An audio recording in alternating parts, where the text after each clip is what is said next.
Good afternoon, everyone. I'm Valerie Fleischman, Executive Vice President and Chief Innovation Officer at the Massachusetts Health and Hospital Association, and I want to welcome you to today's webinar, People, Process, and Protection, Rethinking HR Data Strategy. A few logistics before we start. If you have questions during the webinar today, please enter them into the chat as we are in listen-only mode. The questions will come directly to us, and we'll do our best to address as many as we can at the end of today's session. I also want to take a moment now to thank MHA's 2025 annual sponsors and strategic partners for their support in underwriting today's webinar, which is just one of the many events we offer throughout the year to connect our members with leading experts on timely issues like the one today. I'm pleased now to introduce our speaker today, Donnie Phillips from Vault Verify. Vault Verify is one of MHA's strategic workforce solution partners that supports member organizations, and particularly HR leaders, by automating employment and income verifications. Donnie Phillips, who is leading our session today, is the Director of Partnerships at Vault Verify, where he leads strategic initiatives to connect top HR and payroll technology solutions with employers seeking to secure efficient data management. Donnie, thank you so much for being here today to lead the discussion. Let me hand it over to you to get us started. Thanks so much, Valerie. And yeah, I'd like to start also by thanking the MHA for having us join and present this content today. We know time is very valuable, so we're appreciative of the opportunity to get on here for a few minutes and share some key thoughts and strategies around uh, data management in the HR space today. So give me just a second. I'm going to pop up some slides.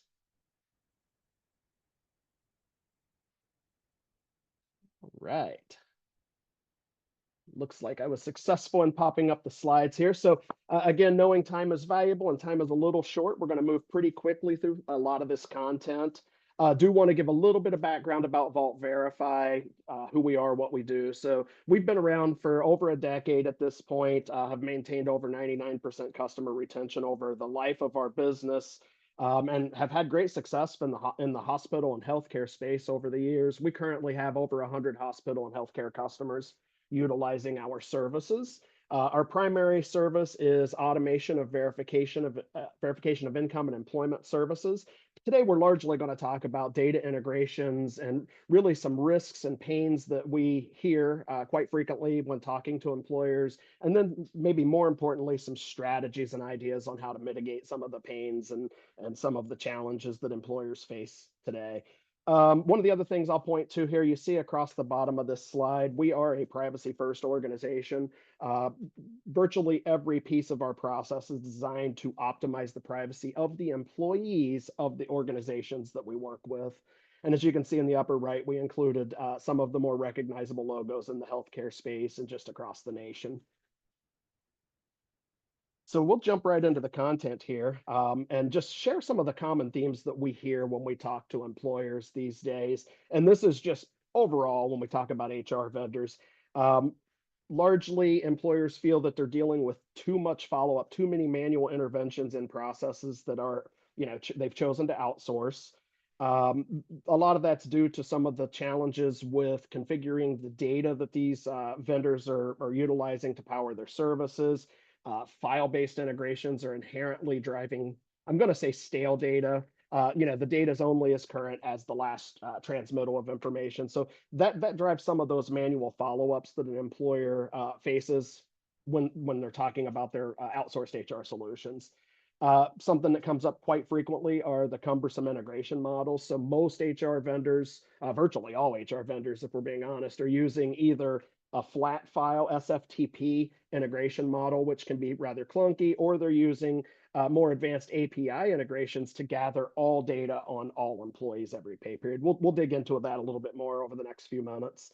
And then a common theme we hear is that there's just a lack of configuration that's designed specifically to each employee, again, driving those increased or excessive manual interventions. When we talk about the integration, the other thing we hear is those mass file integrations frequently break because an employer adds a new earnings code or adds a new data element that wasn't accounted for. And then when it comes time to fix those integrations, those are often very time consuming and painful.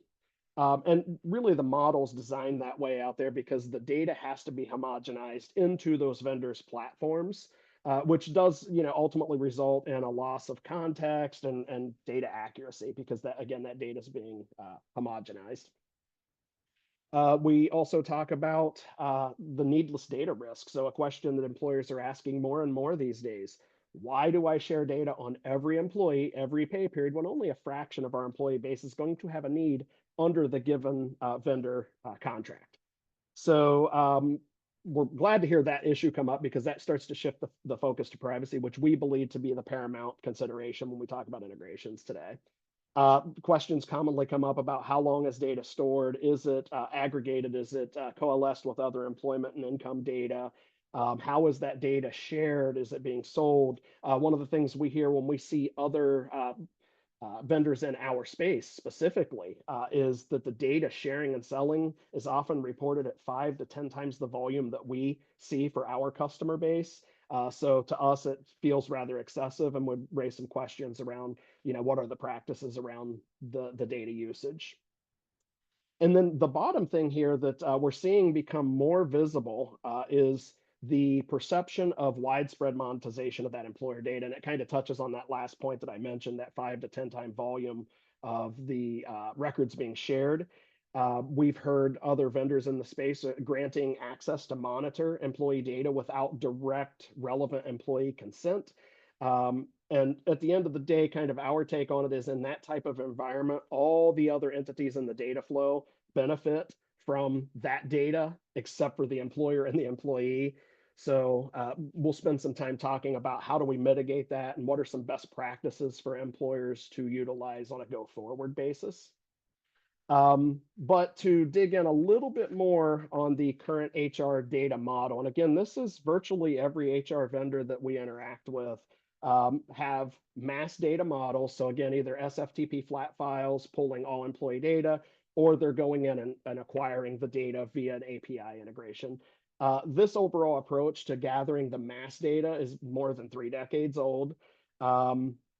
It allows them to gather that data, store in a platform in the event they need it.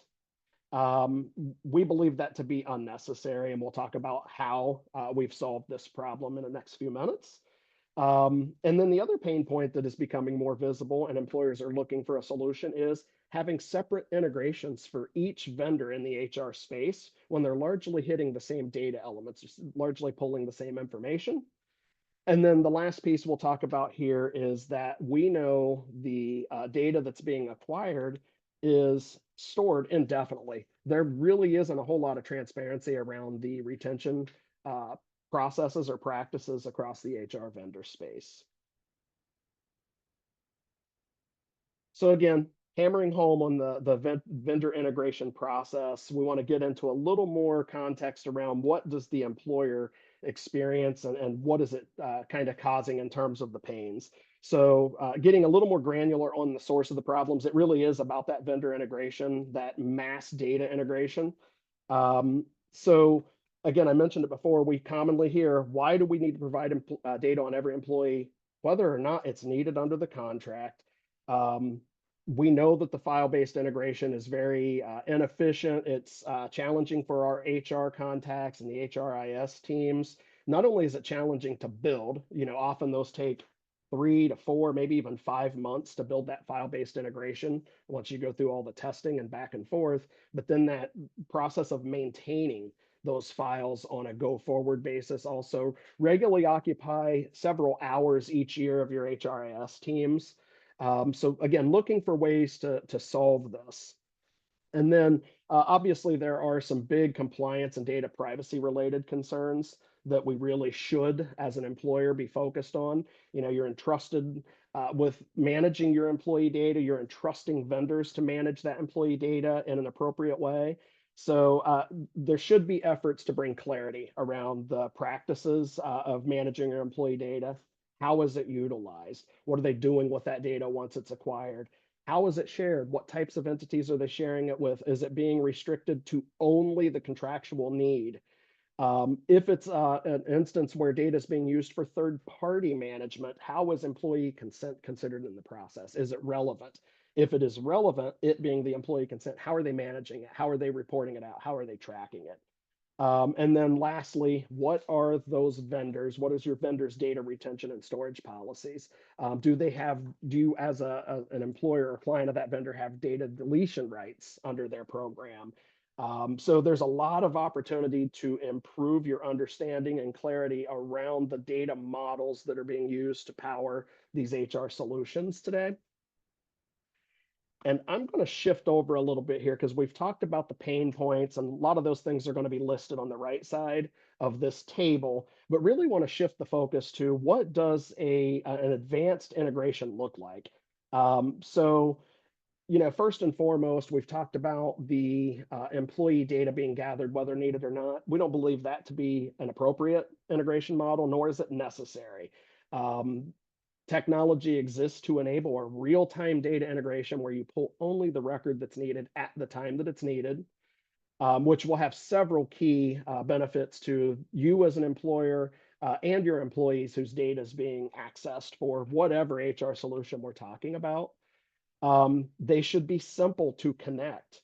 You shouldn't have to take 3 and 4 months to build a flat file-based integration only for the data to not be properly configured to run an efficient program. Uh, when you're using that real-time model, that should result in minimal data movement. And again, eliminating the ongoing maintenance of those massive file transfers. And since you're pulling records one at a time, when it's needed, that data is always fresh. It's always up to the second. So you're not getting manual follow-ups related to an outsourced process because data is, 8 or 9 days old at the time. The integration that you have in place with your HR vendor should include 100% transparency, showing every transaction of data, because more and more with privacy legislation that is passing and rolling out across the US, uh, data asset libraries are becoming the norm, actually expected to be compliant in certain states. So if we build everything and design everything to the compliance expectations of the state of California, they are the most aggressive when it comes to the privacy element around employee data. So really, we've built a model that's optimized for the CCPA or CPRA, depending on which acronym you want to use for California. But again, data asset libraries, clear visibility into each transaction, each use of data is critical for employers to ensure is part of their vendor ecosystem. And then lastly, one of the current pain points that we've heard come up frequently talking about that multiple data integrations into the same platform, accessing overlapping data elements. Why not have an integration that can power multiple HR solutions or multiple HR technologies? Single integration that can run all of it instead of having 5, 6, 8 different integrations that your HR and HRIS team has to oversee. And then the other key point here is to have a vendor that has clear data usage and data engagement practices to give confidence and assurance that the data that you're entrusting them to manage is never monetized, reused, sold, or repurposed beyond the intended contractual process that you've chosen to outsource. So since we've talked about those key points, obviously those points that were on the left side of that table mirror exactly what we've built over at Vault Verify, and it is this data integration model. We're going to start with a visual here on how it works for our core service, which is the verification of employment and income. And then we'll talk about how it also shifts over to enabling other HR solutions and give some specific examples of that. Now, one of the things on this slide, and I probably should have mentioned very early when I gave you the about Vault Verify, the verification of employment and income, again, is our core service. It is 100% free to our employer clients. So that's something we need to make sure stays visible. When we set up our verification service, there's no cost to you as an employer. The banks and lenders out there that are accessing the employee data actually pay an administrative fee to get that report instantly and accurately. That's the source of our revenue. So again, it keeps all the budgetary concerns off of the plate of our employer clients. Shifting back to the visual on the integration here, this just depicts that we use our Vault Edge Gateway, that's our integration tool, to gather relevant information in real time to enable the report delivery to these financial institutes, these background screeners, and government agencies. So I won't spend too much time on this slide, but just so everybody's aware of what drives these processes, these are always going to be driven by a specific action by the employee. So they've applied for a new mortgage or a car loan, or they're seeking employment elsewhere and have a background screen underway. So that would be the consent or permissible purpose for the background screener, or they've applied for some type of government assistance or government program. We do require employee consent to be part of our process. If it's a commercial verifier requesting income data, they actually have to upload proof of consent. We will physically review that signature and make sure that it's valid before we release the data. But again, the point of that is every transaction that we process in our core service is driven by specific employee consent. But the way our model works, it ties in, the Vault Edge Gateway ties into your HR platform of record. You see some examples there on the left side. We actually integrate with every platform, but we tried to include the key platforms that we have integrations with today on this slide. So taking a similar view as to how we power our verification service, this is really what I wanted to focus on today, is how the Vault Edge Gateway powers an entire ecosystem of HR solutions and HR technologies. So think about how I described our integration for the verification of employment and income use. We have the same model in place across a partner ecosystem or a vendor ecosystem that touches so many different HR solutions that we know there are pains with today in terms of the data integration. So the top cell there is the employment verification and income verification. Those are the top two. That's what we facilitate. But beneath that, we work with, again, partners and other vendors in the HR space. So hiring tax credits, probably not real huge in the hospital or healthcare space today, but I-9 compliance. Our integration can help power the back-end expiration compliance management for I-9 providers, and we have a partner in that space that we work with. Unemployment claims management, the most efficient unemployment claims management programs will have access to employee data at the initial claims level. It helps them understand dates of employment, job titles, relevant income information, and even basic separation details that could enable a vendor to fully manage an unemployment claim right up front using just the data. We power that for multiple unemployment partners. We've recently rolled out a similar approach to absence management. So employers are dealing with pains in staying compliant with FMLA management. We're enabling this real-time integration for a partner in that space today. And we've also recently connected with an outplacement and reemployment service provider. So I've just popped up here some of our existing partnerships. It kind of gives a good visual depiction of the ecosystem. So we've partnered with best of breed providers across this whole employment life cycle, and that's something I think we're all very excited for. We're hearing lots of positive feedback from employers because it's solving a pain point that nobody else has been able to solve so far. And that is, again, streamlining the data management across the employee life cycle from beginning to end, starting with simplifying background screening for those screener partners we work with, assisting with the onboarding process with I-9 compliance, powering hiring tax credit services, supporting employees during their employment period. So again, handling those verifications of employment and income. We've actually rolled out a custom employment letters program. That's new. We're not going to deep dive into some of those solutions, but enabling PSLF management, which is probably a pretty painful process for a lot of the folks that are on this session today. We've actually designed a program that helps really streamline the workload management in that aspect. Again, supporting employees through their absence needs and FMLA management and helping our partner effectively and efficiently manage those leave processes to ensure employees get quick access to benefits when necessary. And then on the back end, post-employment, we're enabling quick decisioning on unemployment claims. So those individuals who are out of work through no fault of their own get access to benefits quickly and accurately.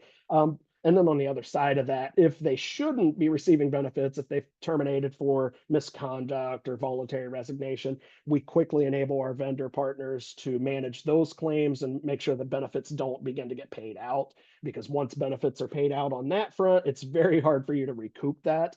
So the best practice is just to cut that off right at the beginning. And then lastly here is the outplacement and reemployment services that we've partnered with. We partnered with a great organization, Next Job. So if our clients have any downsizing and they want to offer support to those employees, which we strongly advocate for, we can assist with that piece of it. So again, the real view on this slide is that we have a single data integration model that can power all of these different angles. And with that, I think we are through the actual content. So Valerie, I don't know if you've gathered any questions that have popped in.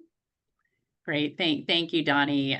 Thanks for sharing how Vault Verify can support that real-time HR data integration and address some of the pain points, particularly around employment and income verification. We have a couple of questions here. Let me start by just asking, you mentioned there's no cost for employers to implementing the platform, but how difficult is it for an employer to set this up? Yeah, I love that question, Valerie, and one that does come up early in the discussion typically because it sounds like, boy, this is a pretty advanced thing. What's the lift? And honestly, it's very light for our clients. We've built out a very robust API integration model. For most platforms, we're live in less than 30 calendar days. And on average, our client partners are going to invest 3 to maybe 5 hours of total time across that 20 to 30 day project. Most of that time is going to be focused on validation. So they're going to spend 5 to 10 minutes getting us API credentials is largely how it works, just setting us up with access. We give all of the detail on how to do that, like screenshots with check these boxes. Our access is always only read or get only. So we can't edit. We never put anything back in your platform. So the connection takes 5 to 10 minutes. Then we'll have the client's team help us with mapping earnings codes and other data configurations. That usually takes 1 to 2 hours. Once we get through the configuration piece of it, we then flip over to sample data validation. That can take a couple of hours, but all in, we see 3 to 5 hours of total lift across less than 30 days. That's great. Thank you. Sure. And then there is a question here around cost. Question is, if we were to sign up for a service provided by a partner, for example, an I-9 compliance, would we be charged a fee from the partner? Typically, the answer would be no to that. I don't want to say it's 100%. There might be some special circumstances around that, but largely the answer is no. We enable access at no cost across the partner ecosystem. Again, so the trade-off is that's obviously funded by us getting verification of employment and income services. If there was a situation where it's like we only want to do the integration, there would probably need to be some way for us to fund the resources to build that. Great, thank you. Another question here, how much time does it take for Vault Verify to complete the verification requests once they're received? Yeah, great question there. There's really two different answers here. So I mentioned if it's a commercial verifier requesting income data, we put an extra step in the process to confirm employee consent. We require that verifier to upload the proof of consent. We don't put any extra steps on the employee or on our employer client contacts. The verifier has to upload the proof of consent. One of our service reps will review that form to make sure it is a proof of consent or proof of release. It has proper context, make sure it's dated within the last couple of months. Once we've confirmed all of those things, then we will release that verification of income report. In that example, our average turnaround is about 6 minutes. If it is a verification of employment data only, we still make the verifier essentially attest to having consent. We can always go back and audit them, but the verification of employment only, those happen instantly. Great, thank you. Yeah. And then there's a question, if we have a wide range of compensation models, will that pose a challenge to using the system? No, we actually love when employers have that challenge because we think we've solved that in the best way across this HR tech ecosystem. So We do fully configure each client's instance when we set them up, and that includes a detailed mapping of earnings codes. Where again, you've heard me use the word homogenized data. Every other vendor, specifically in our space, will use 5 pay categories that they report out. It's like regular, overtime, commission bonus, PTO, and other. And anything that doesn't fit into one of those 4 primary categories gets lumped into other. We actually map our customers' earnings codes out on average to about 16 different categories, but it's fully customizable. We could put 100 categories if a customer would want to. We'd probably push back on that because that's probably not a good practice. But what our goal is to make sure our data outputs accurately depict each customer's compensation models. At the end of the day, we know that it's eliminating manual follow-up for the customers because we're able to give clean, clear information around an individual's earnings. So I'll just really quick example, Valerie. Think about if a mortgage lender is trying to underwrite a loan application and they receive a verification of income that shows 35% of someone's earnings as other. They can't tell, is that ongoing earnings? Was that a special circumstance? They're going to make a phone call because they need to make sure they have a good, clear picture before they finish the underwriting process. Our model is designed to virtually eliminate that other bucket because we don't want our customers to have to deal with those follow-up calls, nor do we want those financial institutions making decisions with data that's murky. Great, thank you. Sure. And then one final question. For organizations that may already be working with another vendor, is there an easy way to make a switch to Vault Verify? Well, of course, the answer is going to be yes to that, Valerie. There's a couple of different ways to address it. It's a common challenge that comes up. Most employers, I'd say most employers that are, say, 5,000 employees or larger, are going to have already outsourced this solution. It's a time suck. It's not a value add. So it's one of the first things that get outsourced. We know with that also comes the likelihood or possibility that you're in the middle of a vendor term. We do have and can set up programs that run in parallel or run in tandem with the current vendor. And typically those work very well while you're kind of sunsetting the other vendor's programs. And that's something we'd get into a detailed conversation with each employer if that were one of the considerations that needed to be covered. Great, thank you for that. I don't see any other questions. I know we're also coming up on time, so I want to thank you again, Donnie, for leading our session today. I want to thank you all for joining us. To find out about future events, you can scan the QR code in your screen, or you can visit our website to see all of MHA's upcoming educational programming. Thank you all for joining us, and I hope you all have a wonderful afternoon ahead, and thanks again, Donnie. Thank you, guys.